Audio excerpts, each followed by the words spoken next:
Friends, இன்றைக்கி எங்கள் வீட்டில் வந்து பருப்பு வடை. ரேஷன் கடையில் வாங்குகிற பருப்பில் மைசூர் பருப்பில் செய்வோம். இன்றைக்கி வந்து பட்டு பருப்பில் செய்கிறோம். வடப்பருப்புலையே செலவு பண்ண போகும்போது வாங்கிட்டு வந்ததுங்க. மளிகை சாமான் வாங்கும்போதுங்க அது ஒரு 4-5 மாசமா அப்படியே கிடக்குதுங்க. சரி இன்னைக்கு ஏதோ செஞ்சு பார்க்கலாம், வேஸ்ட்டாக அப்படியே கடல பூச்சி பூச்சிட்டா வெட்டியா போயிருமேன்ட்டுங்க. ஆனால் கொத்தமல்லி இலையும் இல்லை, புதினாவும் இல்லைங்க ஃப்ரெண்ட்ஸ். ஆமாங்க, அந்த ரெண்டும் போட்டால் அப்படியே ஒரு வீதிக்கே மணக்கு அப்படி ஒரு மனம். அந்த ரெண்டு வடைக்கே ஒரு சுவையாக இருக்குது. சரி இல்லை ஒன்றும் இல்லாத பட்சத்தில் ஸ்நாக்ஸும் இல்லை. இப்போ காலையில் சாப்பாடு சாப்பிட்டாச்சு. இப்போ மணி 12க்கு மேலே ஆயிடுச்சு. மதிய சாப்பாடு டைம் வந்துச்சு. இப்போ வடை செய்கிறோம். வடை சுட்டுட்டு அதை சாப்பிடுவோம். அதை செஞ்சாச்சும் சாப்பிட்லாங்க. ஏன் வேஸ்ட்டாக பருப்பு கடந்ததுங்கன்னு பூச்சி குடிச்சுதான் கெடுங்க. நாம் எப்போ புதினா வாங்கி கொத்தமல்லி தலையை ஒட்டுக்கா வாங்கிட்டு வந்து அந்த அன்னைக்கு கோட்டை விட்டுருவோம், ஞாபகம் வராது.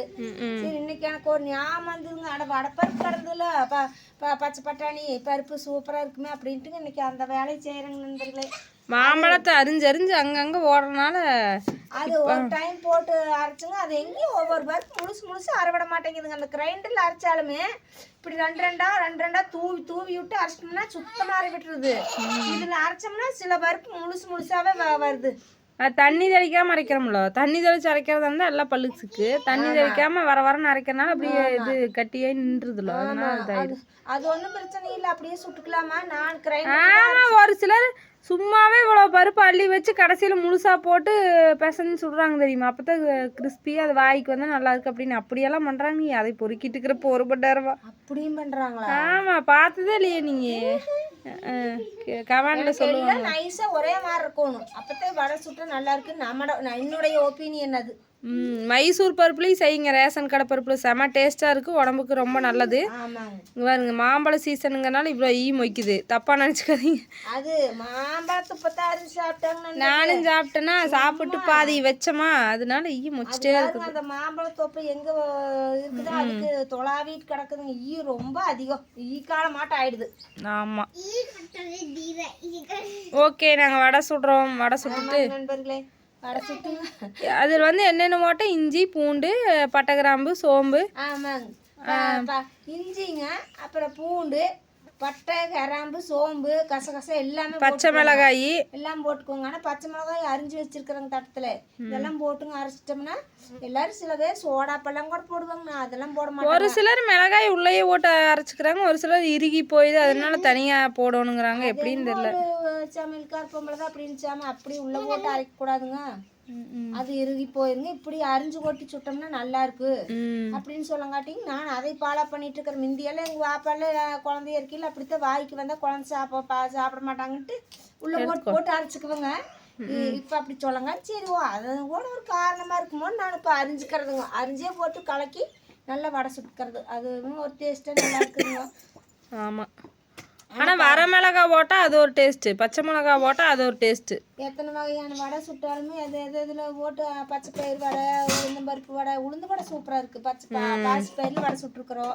பாசி பயிர் வடை, தட்டைப்பருப்பு வடை, இதில் கூட மெதுன்னு உளுந்து வடை மாதிரியே இருக்குது, பஞ்சு மாற. அப்புறம் அதனாலங்க எத்தனையில் சுட்டாலும் இந்த பட்டு பருப்பு வடை மட்டும் அது ஒரு மனங்க. வேற எல்லா வடை பருப்புலையும் விட இதனுடைய மனமே அப்படி ஒரு சுவையா இருக்குங்க. ருசியும் நல்ல ருசியா இருக்கு. அதனால எனக்கு வடை பிரியர்களுக்கு தான் தெரியாது. வடையிலேயே எனக்கு பிடிச்சது பட்டுப்பருப்பு வடை. உங்களுக்கு எப்படின்னு சொல்லுங்க.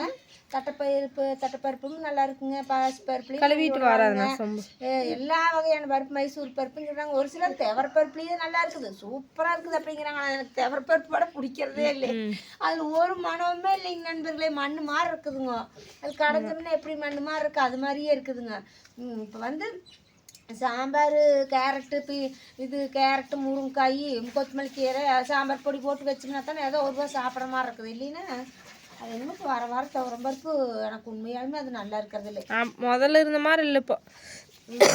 நண்பர்களே ஓகே, வேஸ்ட் பண்ணாத நம்ம வீட்டுக்கு வாங்க, வடை சாப்பிடலாம்.